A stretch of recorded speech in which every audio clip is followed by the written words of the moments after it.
ఈ మధ్య కాలంలో చర్చ జరుగుతా ఉంది. ఈటల రాజేంద్ర గారిని పోగొట్టుకుని కేసీఆర్ తప్పు చేసుకున్నాడు అని అంటాను. నేను అంటలేను. ఇట్లా అనేక మంది పోగొట్టుకున్నారు. ఒక తుమ్మల నాగేశ్వరరావు కావచ్చు, ఒక కడియం సిఆర్ గారు కావచ్చు, ఒక పొంగులేటి శ్రీనివాసరెడ్డి గారు కావచ్చు, ఒక ఏపీ జితేందర్ రెడ్డి గారు కావచ్చు, ఒక బొడిగ శోభమ్మ కావచ్చు, అనేక మంది ఉద్యమకారులు, అనేక మంది మాజీ ఎంపీలు, అనేక మంది మాజీ మంత్రులు, అనేక మంది మాజీ ఎమ్మెల్యేలు పోగొట్టుకున్నాడు. అయితే ఈ మధ్యకాలం పెద్ద చర్చ జరుగుతా ఉంది. మళ్ళా రామలల్ల లాంటి వాడు లేకపోతే బొడిగ శోభమ్మ లాంటి వాళ్ళు మళ్ళా కేసీఆర్ తో కలుతారట అనేటువంటి చర్చ పెడుతున్నారు. ఇట్లాంటి పిచ్చి ప్రయత్నం చేయొద్దని చెప్పి నేను కోరుతున్నా.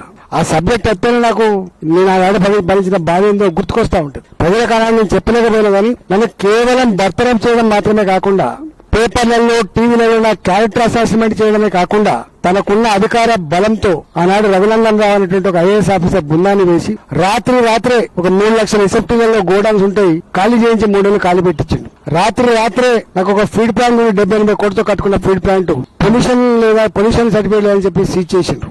వందలాది మంది దళితుల్ని పెట్టి రోజు ధర్నాలు పెట్టించిండ్రు, షెడ్లు కొట్టించిండ్రు. పొద్దునప్పుడే సర్పంచ్ గారు అన్యాయం అని చెప్పింది, సాయంత్రం కల్లా డబ్బులు ఇచ్చి మేనేజ్ చేసి ఇది నిజమని చెప్పించిండ్రు. నేల తరబడి అక్కడిని అడ్డబెట్టించి ఇప్పుడున్న మాజీ మంత్రులతోటి, ఇప్పుడున్న మాజీ ఎమ్మెల్యేలతో అడ్డబెట్టించి ఆయన చేయని పని లేదు. ఫీడ్ ప్లాంట్స్ ఇచ్చేసిండ్రు, కులఫాలు కొట్టించిండ్రు, భూములు గుంజుకున్నారు. మెల్లమన ఈ మధ్య కాలంలో మళ్ళీ ఓపెన్ చేసుకుంటున్నారు మెల్లమెల్లగా.